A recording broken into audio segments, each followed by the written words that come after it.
Good evening and thank you for joining us on Sunday Interview. I'm your host, Grevazio Zulu. Now, President Edgar Lungu last week announced government's decision to invoke Article 31 in a bid to stem rising cases of lawlessness that have seen what has so far been termed as economic sabotage and arson.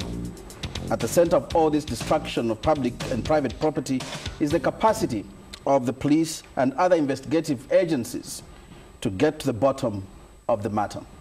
Is there something police could have done to avoid these occurrences? With increased latitude and powers for the police guaranteed following the decision to invoke Article 31, what should Zambians expect? On Sunday Interview tonight, I speak to the Minister of Home Affairs, Mr. Stephen Kampyongo. Sir, welcome to the program. Thank you very much, and good evening to you, Mr. Zulu. I want to find out from you, right from the onset, how, as a minister in charge of internal security, how would you describe the security situation in the country?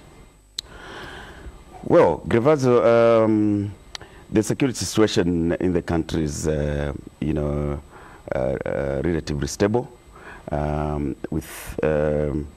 except for the occurrences that we've witnessed in the recent past. Our law enforcement agencies have continued to work, and that's why, people have continued to live their normal lives.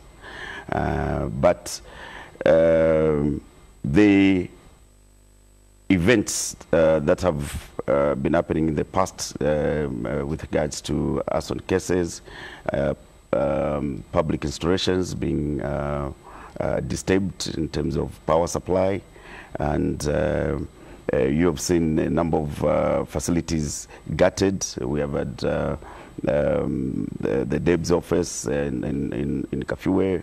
We had a few local courts also, being set up abreast. Those you can't say are ordinary occurrences.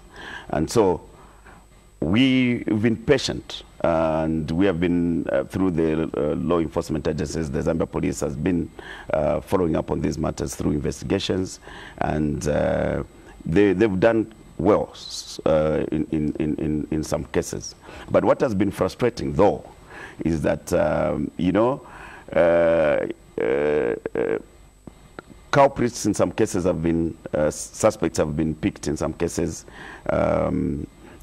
You heard of on the Copper Belt where some people were arrested with explosive devices here in Kampyongo and other areas. So you've itemized at least a number of incidences that you say seem to form a pattern of these activities inimical to public security. I want you to probably look at where have you scored success in terms of investigations. Some have just gone quiet. They were last year, and to date, we've not heard anything. The public has not heard anything, no movement on it.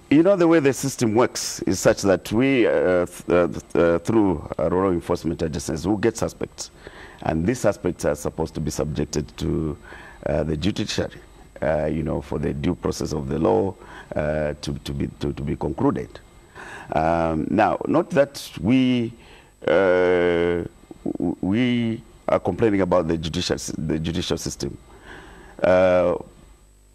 Obviously, the frustration that we have had is this, where you get suspects who are caught with wrong devices, for example, and you make them to appear before the courts of law, and legally so, they are on bail back in the community.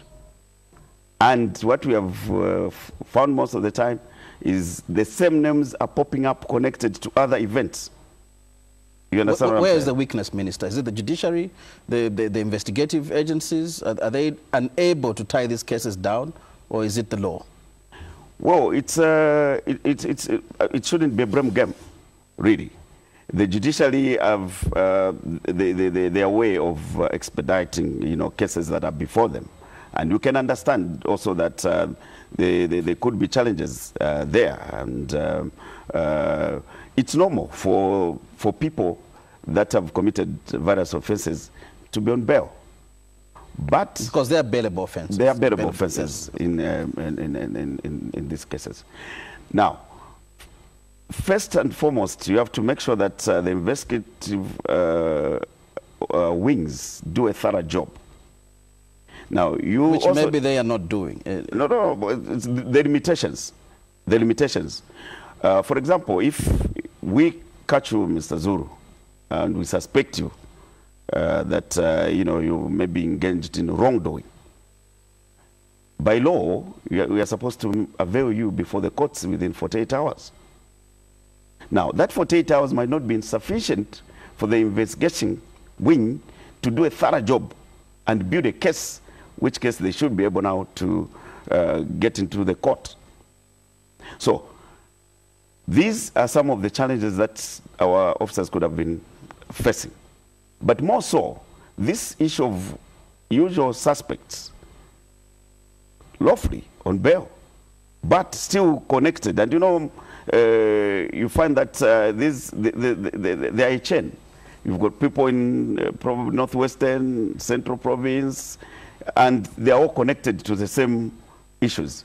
Now, if you get one fellow, keep him for a short while, and then bail, appearing in court, still back in society, connected to the other vices.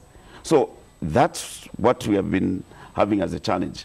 So this situation we have now, where His Excellency the President, and I must thank him, because we've got a president who is who has got respect for the Constitution.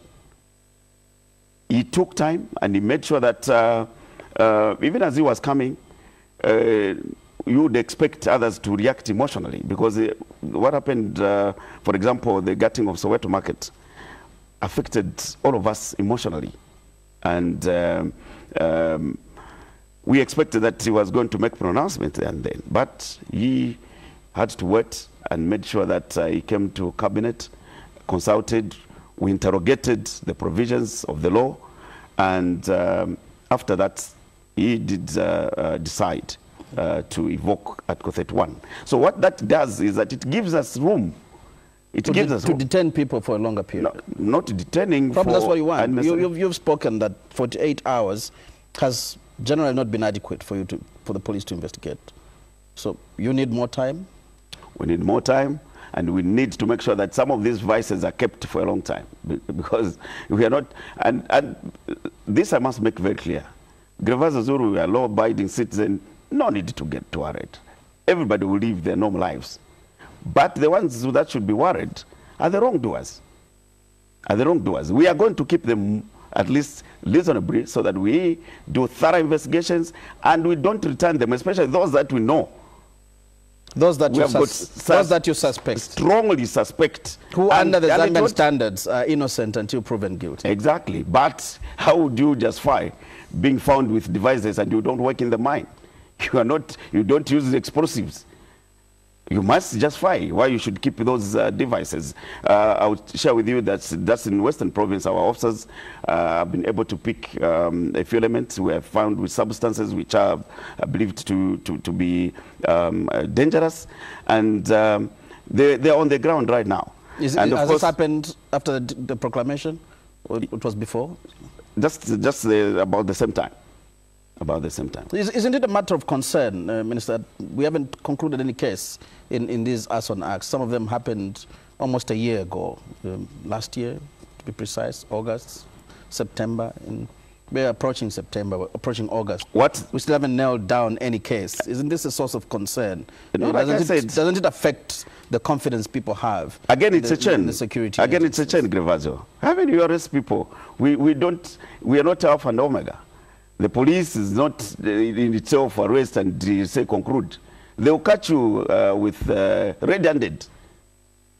But even when you are caught red-handed, the judicial system is such that you must be taken to the court, and the court must decide your fate. That's how it is. So concluding must be looking at it holistically. It's not one action that will determine the conclusion of the matter. But what this will help us is to make sure that we connect, we get to the bottom, and make sure that we round everybody that will be connected to this. And mind you, wrongdoing has never been a victor. It has never been. We have had issues. We have had ritual murders that were making people live in fear, which we dealt with. And so we are very sure, and I can assure the members of the public that their government is going to deal with this matter once and for all. Let's get to city market. People, the market was gutted on Tuesday, and people are concerned. There was pain, loss of property. People are still grieving over that loss and so worried. I want to get an update out of that. Have police been able to do something so far? Are we able to tell whether this was sabotage, whether it was a deliberate fire, or it was an accident? Well, we still have got our technical team jointly working, and again, this is another matter now. You know, it's not just now Zambia Police; they will now network with the other security agencies in dealing with these matters. So it won't be unusual for you to find our officers from Zambia Army, ZNS, in some of these installations. So they're jointly working to ensure that they determine exactly what transpired, and then that will be availed. But you see, it's interesting to note that that same evening we had another market gutted, you know, in Mrs. Compound. And so it tells you that people that probably were doing this had calculated what they wanted to achieve. But indeed, it's quite painful. I was in the middle of things, and I was talking to our people who were affected, whose property was gutted, where, you know, and you could see the anguish. I was just leaving that place.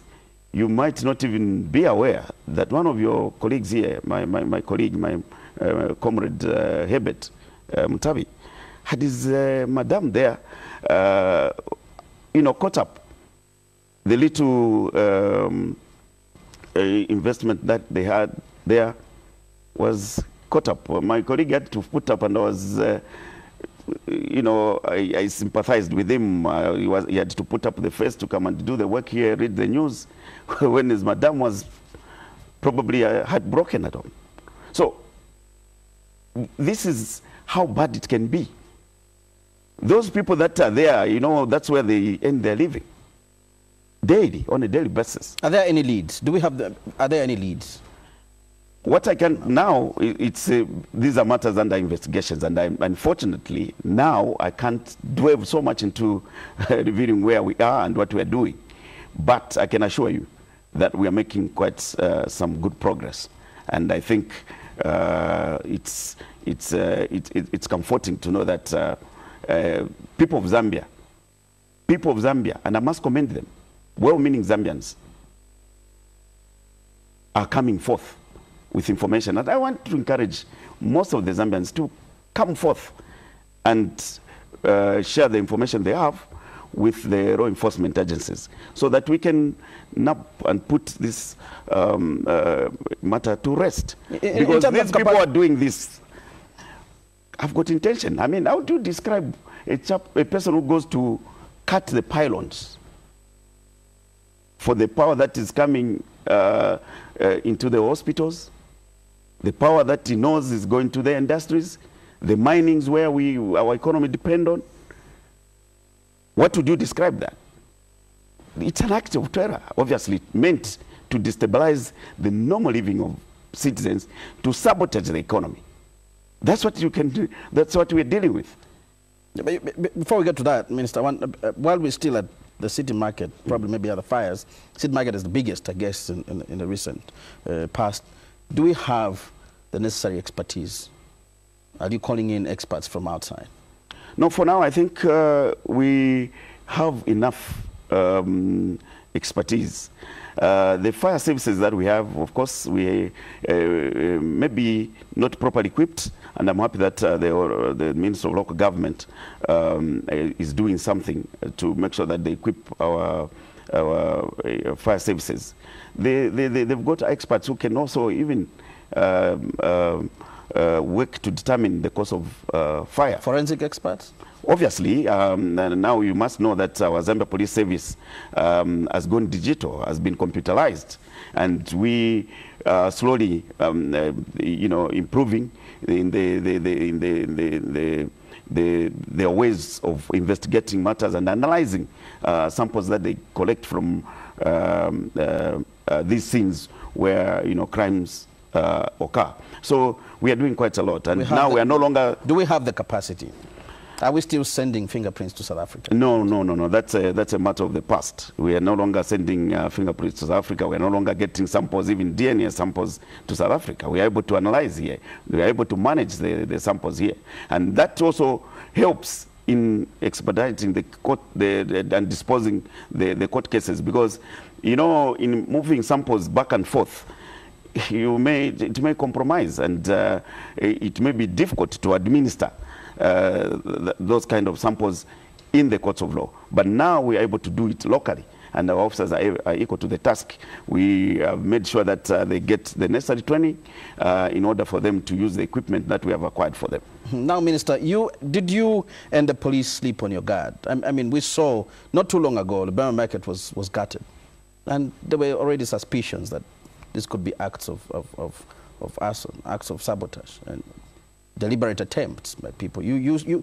Statements were issued by government.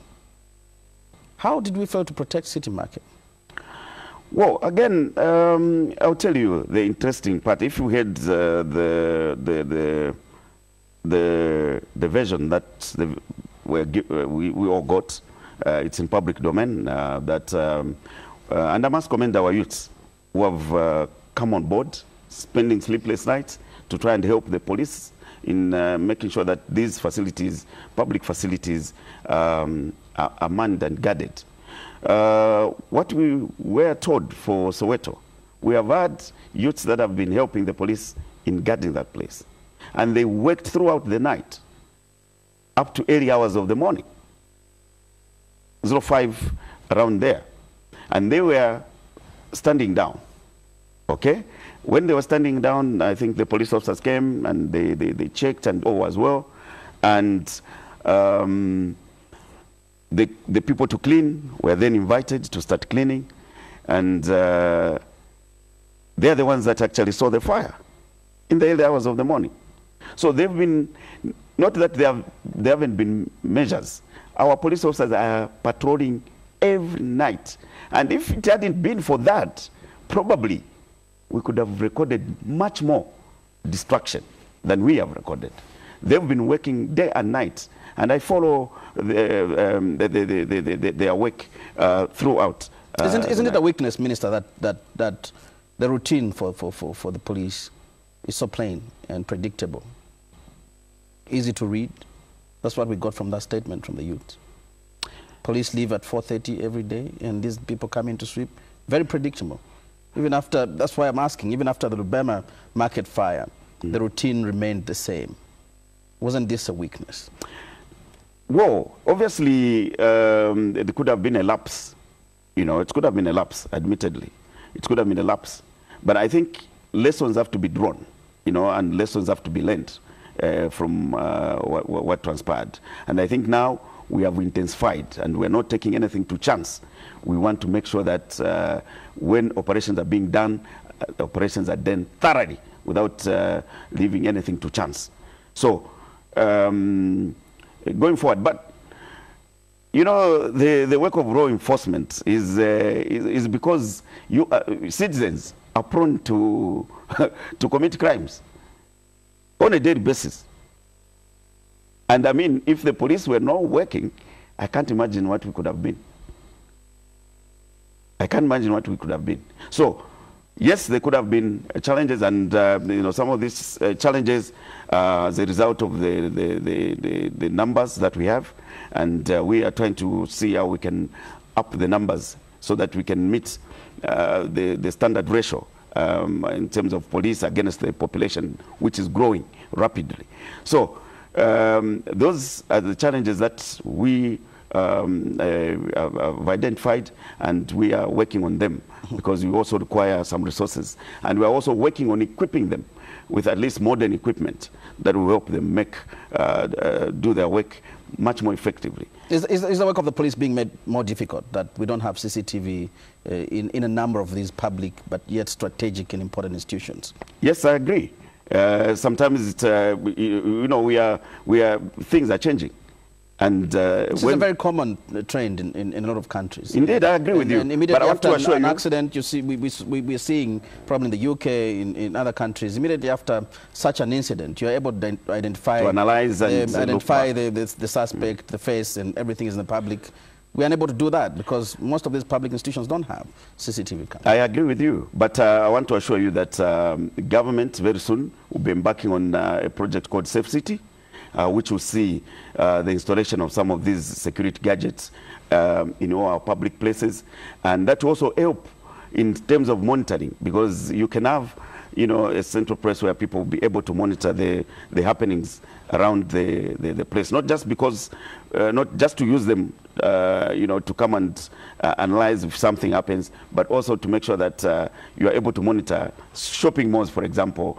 That should be a trend. We must have security installations, cameras, like you are saying, CCTV cameras, and that's a modern trend of, you know, manning cities. So this is a project that will be commencing called Safe City. That's where we are going to see some of those installations. Again, Minister, I've noticed the frequent use of the word terror, local terrorism, and terrorists. You have an anti-terror unit under your ministry. Yes. Did they fail to read this? No, no. Are they failing to read the trends? No, this is a unit which is relatively new, and we are just operationalizing it now. And of course, we have an Antiterrorism Act, which is already in place, and now we are constituting the team, and so that we can operationalize it, and we have to invest in it in terms of equipment, and also make sure that the manpower that will be constituted under the unit has gotten the necessary capacity, and be able to not only react to events of terror, but to prevent. They'll be more focusing on preventative measures. So there will be networking and making sure that they gather intelligence information and disseminate this information to necessary agencies for action. And they will be at the center. They will be the nerve center of, you know, in terms of dealing with anti-terror activities. So we are going to make sure that we have the officers with the necessary competences to manage that unit. We are making progress, and I've been assured by my counterpart at Finance that they are going to render the necessary support that is required to make sure that this very important unit under my ministry is operationalized, and it takes a center stage in terms of dealing with some of these matters. And so that's where we are. I'll ask you a question that probably may not really sit under you, but this is the question. You've said so many people have been arrested, placed on bail. They still get back to their network of committing crime. And others have been detained. And people are ready to face jail. Is this problem bigger than you think? Well, for... Beyond simple criminality? Yes, it's beyond the simple criminality. It's beyond simple criminality because, I mean, again... Why are people ready to face jail? Well, you arrest them, they go back, and they still get back into the network, and they go back to the same crime. Jail to them is not a deterrent anymore. Is that what you're saying? Well, now you may wish to know that even the correctional services, the former prisons, which was called in jail, falls under my ministry. What we are doing now is that we are changing the approach. We are changing the approach to make sure that even those that we get thrown behind the walls of correctional services are reformed. So we don't just keep them there. We need to also make sure that we reform them to make them start understanding, to make them become law-abiding citizens. that's a focus now that we are focusing on. As to whether these people are ready to face jail is another matter that we can only They're arrested, they get back to the network. Are you trying to study and understand the root cause? They get back before they test the correctional service facilities. That's why they get back. But if they get into the correction service facilities, we mold them. To become law-abiding citizens. They won't be the same. Minister, there's a group of probably people that think you're good at issuing statements and not really acting on what you speak about. Recently, you did talk about a traditional leader who you accused of inciting youths into acts of arson. And you said you were just warning. Is such a grave act just worth of a warning from a minister? Grevazio, were you playing politics? Grevazio, we are in a democratic state. We are not which allows crime? No. We are in a democratic state. We are not in an authoritarian state. And therefore, it's wise to warn and advise people. It's just normal. When they're damaging property, it's normal to warn them? No. Not to arrest them? Look, I am saying this, and I will repeat. We are in a democratic society. That's what we have chosen. And we try as much as possible not to be heavy-handed in dealing with some of these matters. You try and appeal to people to make them understand. You expect to see human beings who are to be called human beings and Zambians to feel the anguish, the pain of that poor marketeer who becomes helpless overnight, who has been toiling all her life to educate her children. And you see them crying. You expect that people would get to appeal to their moral consciousness. And that's why we talk repeatedly. Chief Minister, very clear. You accused a traditional leader of funding and inciting young people. I didn't accuse. What I was saying is that we have information. We have been receiving information about one traditional leader who seems to be engaged in dealing with some youths. Is that information and verified? Is it verified? I can't get into details again because I know that my officers are working on the matter. So I don't want to jeopardize the work which they are doing. But it was prudent that we try to appeal. To warn and not arrest. Even when we are arresting you, we shall warn you. To stop. We shall warn you. To stop stealing. I'll give a classic example. When youths are trying to engage in violence, public disorder, the universities are trying to run to the road. You make a proclamation in the name of the president. Can you stop what you are doing? That's what the police does. Law enforcement. Stop what you are doing now. And every law-abiding citizen at that juncture should be able to say, okay, this is wrong, it will get bad, and refrain and restrain themselves. Now, if they don't, that's when now we pounce and enforce arrest. That's how it works. So it's normal in society to warn and appeal to people to stop wrongdoing. So that when they are pounced on, they don't see they were never on. It was a warning, friendly warning. Friendly warning is always good. And the president has also repeatedly said, let's stop. And you expect that people would listen. But now when you see people are not listening, and you see them going to disturb people's lives in the manner they did for Soweto, then you say, now, this is getting out of hand. You are dealing with people who are not behaving like human beings. There seems generally, Minister, to be silent agreement and conclusion that this is economic sabotage. Are these statements based on what security officers are giving you, or it's human conclusion? Not human conclusions. Ordinary conclusion? Not human conclusions. I putting mean, logic you look at the sequence of events. Logic to the matter. You look at the sequence of events. We have lived in this country, Grevazio, and the people of Zambia know how they've lived. Their normal lives. They know. But if they say, and you know, what is annoying even, and sometimes you saw the reaction of our owner, our mother, who has been one of those people that restrain themselves, even when they are pushed.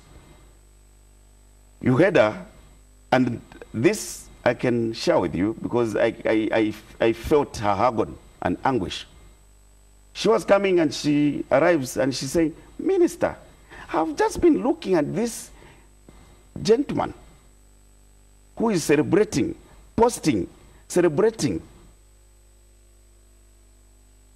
the fire which has gutted Soweto Market. And just also to verify, I was able to see that. How do you describe that? And this is a person who is associating himself with a particular political grouping. You understand?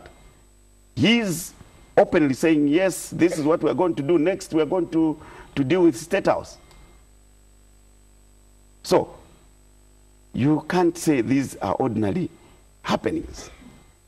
Ordinary and I must say to the Zambian people that we are going to pursue everyone. And I'm appealing to our citizens to make sure that they are responsible enough with the platforms that we have now. Communication has become easier.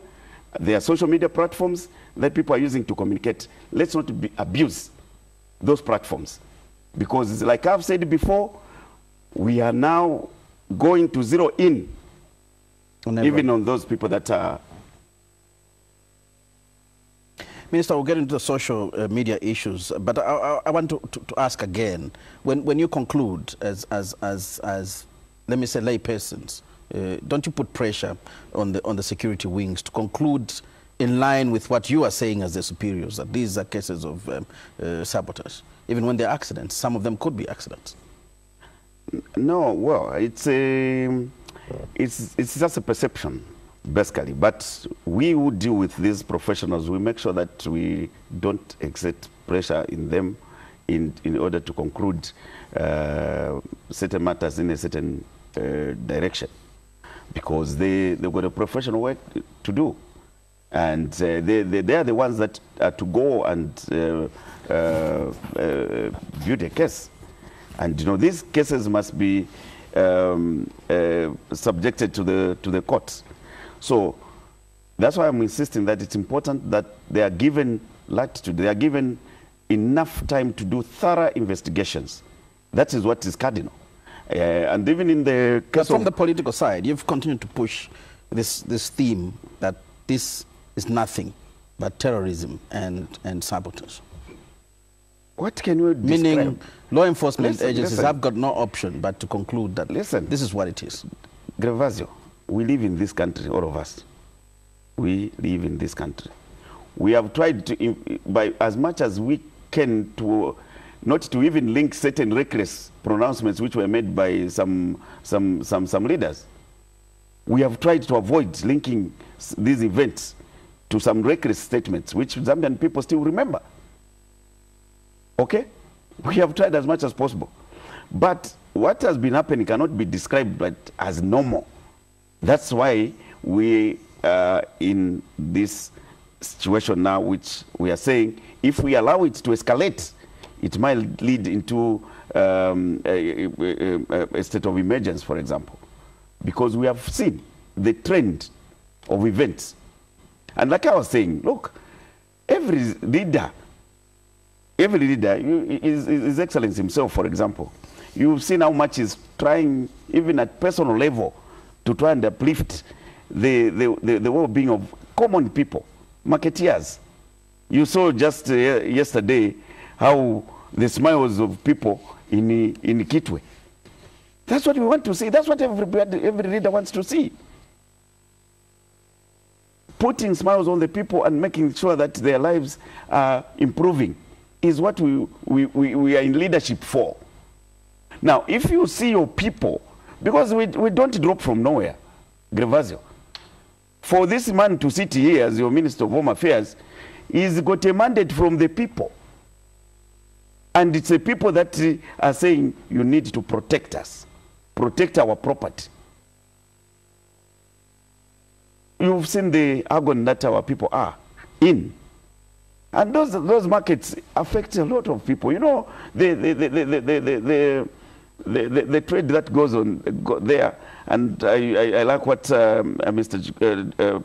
Chiguta said from the University of Zambia. It affects even people from SADC region. People bring their merchandise, give to their colleagues, sell on credit. Now, terror is described as acts which are meant with intent to destabilize people's normal lives. It's not only here in this country. You've seen in the recent past, and we sympathize with the people of the United Kingdom. You saw the events that were happening there where people have had their lives disturbed. France, similarly. So, these matters are not only synonymous to our country, it can happen everywhere. But what we have to do, the responsibility that we have, is to make sure that we curtail these events. Because the at-risk people are could still be scheming to do a little bit more. You heard the president yesterday saying some reckless fool when they heard that Soweto was gutted. Someone is saying next is Chisokone. So those are the reckless people that we need to deal with. There's quite a number of these people inciting violence, inciting terror, and acts of sabotage are doing that on social media. There are measures to deal with them? There are measures to deal with them. You've put in fact, I want to say... You've put measures in place? We put measures in place. In fact, I want to say that, you know, with the vocation of the Article 31, goes with Cap 112 of the laws of Zambia. Under Cap 112 of the laws of Zambia, there are regressions and sub-regressions in there, which are meant to deal with exactly what you're talking about. Some of these people, particularly on social media, do not even live in Zambia. My dear colleague, you've made arrangements to extradite them. What have you put in place? My dear colleague, there is no one who is going to have sanctuary anywhere as long as they are criminals and they are doing criminal activities and they are breaking the law. We even, the international treaties that we are a signatory to, even in dealing with terror issues, we work with the whole entire global village. So through that, we can get to pursue individuals who are even not living here. Do we have extradition treaties with some of these countries where these people are based? No, that's what I'm saying. Even where we don't have extradition treaties, there are these other international instruments that we can use. And terrorism now is an emerging threat, not only to Zambia, but to many other countries. So there are these other instruments that we can use, even where we don't have extradition treaties, for example. We can share information with those particular countries, and where we need a wrongdoer who is trying to hide in the UK, for example, we can still pursue that fellow through the formal channels that are established. We can extradite someone and bring him to face justice here. Are there some you are targeting? We are targeting some, like the fellow I was talking about, who was posting on Facebook, celebrating the fire, when people were crying, when people were broken down. This fellow hopes to start celebrating and is pointing to say, probably we are part of this. We can't rule out that probably is part of the sponsoring. Because if he's saying, no, yes, we are coming from there, next we are going the other to this installation. So, with this situation now, they must tell the people of Zambia that only wrongdoers with criminal minds must be concerned. Let's move to Article 31. That's where you're going. Law-abiding citizens, wait, my brother. Law-abiding citizens must live without worrying about anything. But we are going to restrict movements of certain individuals, and we are going to make sure that certain places must be only accessed by people that are authorized to access them. If you find yourself in a pylon and you don't work for ZESCO, you must know the consequences, because we are going to be on the ground. And that will entail even losing life. Article 31. Yes. Proclamation of Article 31. And one of the underlining points is that the police and investigative wings will have expanded powers. As of now, are you aware what type of powers you're going to have? No, like They've been listed already. Like I said earlier on, there's Cap 112 of the laws of Zambia. Under that act, there are regressions and sub-regressions, which are general in nature and in application. So some of them are already in effect. But those that will require specifications, there could be a statutory instrument issued to effect them. So the powers that are being given are within the confinements of the law. It's not like giving a blank check to the police and the law enforcement agencies to do anything outside the parameters of the law. They will be guided by the law, even with what they have been given. Now, how will this help you? I know the president spoke about maybe detaining suspects for more than 48 hours in instances where you really suspect somebody has committed a crime, searching without a warrant. Yes, because this is what you needed. It will help, yes, because if we hear that a group of fellows are ganging up in Chiboria, for example, at point A, you know, in normal circumstances, you need to go with a search warrant, which should be then done by the courts. Now you don't have to wait. You can strike real time, no wasting time. You can get to our crack squad, strike, and pick characters real time. Should this be a concern for your political opponents? It shouldn't be a concern. Is it time for them to shut up now? It shouldn't be a concern for a law-abiding politician. Even politics are practiced within the confinements of the law. You can't be a politician without the law. If you want to deliberately break the law in the guise of politics, you are making a mistake. We pounce on you. But if you're a politician law-abiding, no need to worry. You are aware that they will go about you have heard them on platforms, they go to radio stations, they talk. But now, the only thing they shouldn't do is the reckless talking.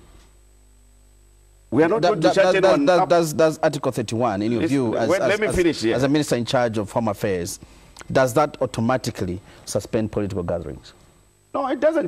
Politicians, of course, your opponents will argue that they've had serious challenges dealing with the Public Order Act. But now with this Article 31, does that automatically outlaw their meetings? It doesn't outlaw. The Public Order Act will still be in place.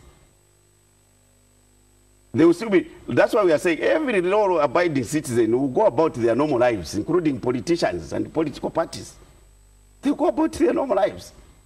The only ones who should be worried are those like you saw having a meeting in the bush. How can you go and start having a meeting in the bush?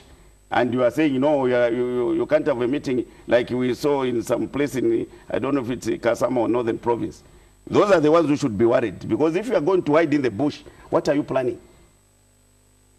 Those should be concerned. But those who are not abiding, they will continue their normal lives. They should probably meet in lodges where they will still be picked up anyway? No, why should you go and pick people who are meeting for a good cause? Look, like I've said, we are not going to allow our officers, and the president has made this assurance. The commander-in-chief himself has made an assurance that you make sure no one abuses citizens outside the parameters of the law. So if people are meeting and what they're discussing is got nothing in terms of threatening our public security, they will have nothing to worry about.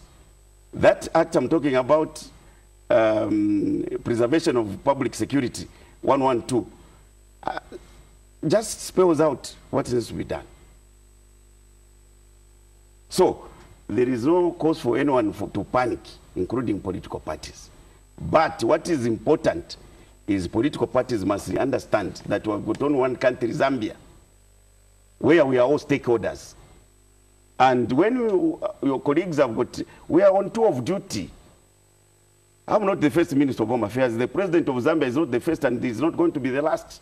But for now, we are the ones reposed with the authority to look after the affairs of the state. And it's our responsibility to make sure that the peace that we have enjoyed is preserved. Not for now, but for the future as well. You can guarantee that there'll be no abuse of power by the police. There will be no abuse at all. And I'm insisting that whatever will be done, the actions that will be done by our security agencies will be within the confinements of the law. And like you have heard from other people that have commented on these matters, legal practitioners and many others, the courts will still be in place to check on where excesses could be noticed. The courts will still be there. And that's why even this matter of revoking Article 31 is still subject to Parliament, another arm of government. It goes to Parliament, but Parliament at the moment is just predominantly PF.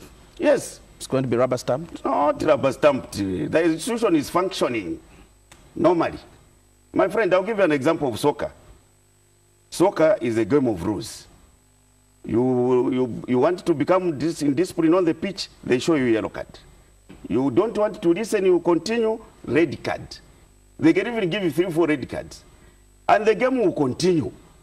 If they, at the end of the day, at the end of the match, results are declared, where have you ever heard that, no, these results, they are not legitimate because this team had 4 men short? Nowhere. It's still results. Our team came back, lost to Italy with 1 man. They came back. Parliament is an institution of rules. That's why the first thing you do when you are elected, you go to that institution. You swear allegiance to the institution. And you prescribe, meaning you have to prescribe to the same rules that are set out in that institution. So if you breach the rules of the institution, it doesn't mean the institution will come to a halt. Yes, those people, and that's why they went to court just a few days ago, where they lost the matter with costs. Because the court said, look, the speaker followed the rules which are given to him to manage the institution, to kick you out. So, listen, that matter will come there, it will be deliberated on in a normal way, just as we are doing on other matters in Parliament. It's functioning fully, without any disturbance. Proclamation of Article 31, Minister, is probably similar to raising the alert level, security alert level to raid in terms of security. But walk into public institutions, strategic institutions, it looks business as usual. Is this what it means? Yes, that's what it means. Security hasn't been increased? Same numbers? We know where to increase security. We know where you are going to find our men, the women in uniform. And mind you, most of these will be joint operations. They will be joint operations. So we know where you are going to.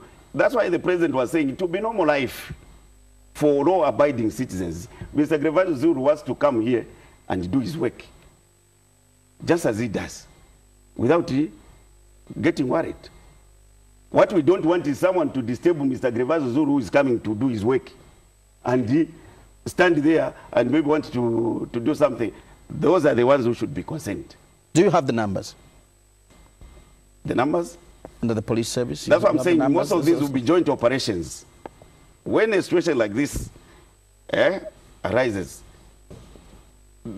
it's not unusual to see combined. We have been doing a lot of combined operations. You have seen where we were just dealing with the Mkula issue, which has now get under control through joint operations. So in as much as we might not have the numbers required as Zambia Police, we are going to be supplemented. The Zambia Police will be supplemented by other security agencies to make sure that we deal with this situation and we deal with it once and for all. Let's move on, Minister. As we close, maybe as we wind down, I want you to speak now in your capacity as youth chairperson for the Patriotic Front, and again as Home Affairs. For once, maybe you take off your hat as youth chairperson. And there seems to be an ending clashes between the PF and the UPND in terms of violence, and this is uncontrolled. Does that reflect a weakness on your leadership? Not at all. Again, I've said on several, first of all, as a national youth chairperson of the PF, I've stated on several occasions that I don't entertain lawlessness, even with my youths. The fact that it's going on means you're entertaining. No. I mean, if I was entertaining today, if I was entertaining, believe you, and listen to me very, very carefully, if I was entertaining and encouraging lawlessness, the youths who have been affected by all these things going on would have been on the streets. The youths that have been selling merchandise in Soweto, who are most of them are my youths, would have been on the streets trying to look for whoever they could suspect to be behind that. On the other hand, so Minister, if you were not entertaining, there would have been no clashes at the Grevazio. I'm coming to that. So I am doing everything possible to make sure that our youths remain law-abiding citizens. And they know very well. And regrettably, you must understand that, you know, this virus has got a genesis. And sorry to say that there's one common party in terms of crashes. MMD was in government. Who were they crashing with? PF. It wasn't PF. It wasn't PF. If you look at the records, they will be very, very minimal. You might not even find anything of that sort. But you remember the Mufumbwe. You remember the Mapatiza formula. When you begin to apportion blame... I'm not apportioning blame. I'm saying we must be pointing. You know, we shouldn't shy away from pointing to say, look, it's time to start reflecting. For me, what happened, and I did a ministerial statement in Parliament regarding what happened at the gravesite. And I said that was un-Zambian and shouldn't be entertained. Have any arrests been made? Well, investigations were launched, and I think our police officers have made, you know, they saw some gadgets, people lost some gadgets. Minister, isn't it a mockery that probably a month or so after such a clash at a public clash with videos doing rounds and people saying they saw this one and they saw this one, police could still be investigating? No. Isn't it a scandal? You see. If really, as Minister of Home Affairs, you're serious with dealing with violence, we could have seen arrest by now. This is what I'm telling you. That people could say, we saw this one, we saw that one, and they are not coming forth. You understand? It was unfortunate that the police got on the scene, and those people, you know, most of them are discomforted. But what I want to assure you is that there are people that lost gadgets there. And those gadgets are traceable. You get what I'm saying? So we can still pursue. But I want to tell you this, that even as I speak to you, I have got youths who were saying they are PF youths engaged in wrongdoing, in violence. Some of them are still in the correctional services. Behind. Does the fact that you wear two hats, Minister of Home Affairs and PF Youth Chairperson, compromise your ability to act decisively, knowing very well when you do that, you're going to harm your own people? To the contrary, it has even worked for the party. And for the public? I don't say one thing and do the other. What you have seen me doing as National Youth Chairman, you have seen me mobilizing resources to make sure that I empower our youths in a meaningful way. Because the only people that have got nothing to do sometimes end up engaging in wrongdoing. My focus is to see how much, even within the party, how I can empower the youths to start doing something. I'll be finishing Lusaka province, then going to the Copper Belt. I am happy and I want to thank the people that supported us in our quest to try and raise funds. We had that successful event where we raised reasonable amounts of money, and which money is going to go to these programs of trying to empower my youth so that they are not swayed to engage in wrongdoing. But even when I discuss with them, if there's one thing I preach to them to make sure they don't find themselves is violence. Will the violence ever end? Well, look, you know what, if you give an impression that this violence is an everyday occurrence, like I'm telling you, if we didn't prevail, if I didn't provide leadership, you could have been seeing chaotic scenes in the CBD over these things that have been happening. But because there is leadership that we are providing to avoid retribution, to avoid finger pointing and get the youths emotionally charged, that's why you have seen it's relatively calm. But otherwise, it's something that I'm determined to control. Determined to end under your tenure? Very, very much so. Minister, it's been a pleasure having you on the program. It's been a pleasure chatting with you. Well, you've been watching Sunday Interview, and our guest tonight was Home Affairs Minister, Mr. Stephen Kampyongo. I'll be back next week with another exciting topic. Pleasant viewing.